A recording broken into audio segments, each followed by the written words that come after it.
Hello, welcome to our video about the NIRA. NIRA stands for National Industrial Recovery Act.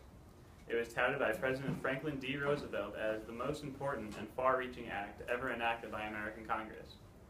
It was created by Roosevelt shortly after he became president in an attempt to stimulate economic growth and passed by Congress shortly after. The NIRA could be described as an unusual experiment in U.S. history.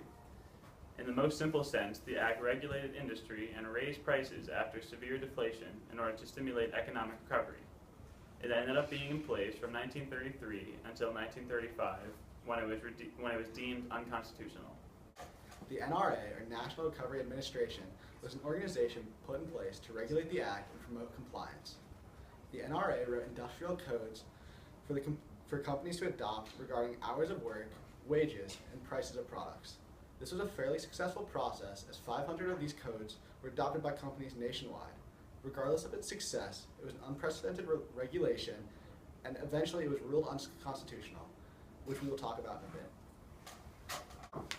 These industry-wide codes of fair competition that effectively fixed wages and prices, established production quotas, and placed restrictions on the entry of other companies into the alliances. These regulations were put in place in order to try and plan the entire economy to promote stable growth and prevent another depression. For this to happen, antitrust laws were suspended.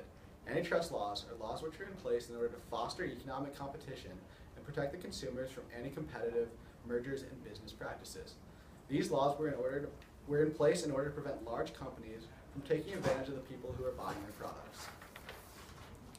However, in suspending these laws, Roosevelt worked to fix prices and production so that the economy could stabilize and begin to recover. While the idea of restricting free market principles may seem to go against American beliefs, it was necessary at the time to temporarily stabilize the economy.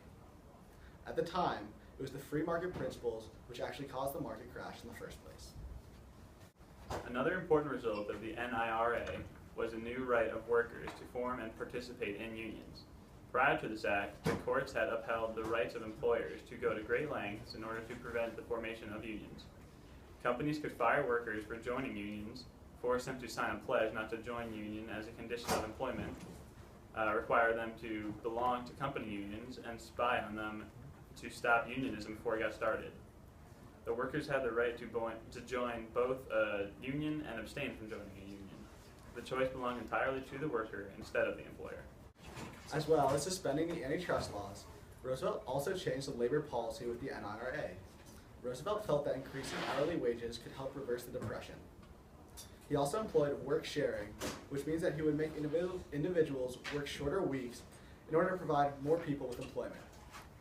AnalysisOnline.org estimates that the reduction in the standard work week from around 45 hours to 30 to 35 hours created nearly 2.5 million private sector jobs in the late summer and early fall of 1933. This would have represented an astounding 22% decline in economy-wide unemployment in just 4 months, making this one of the most effective reemployment policies in the nation's history.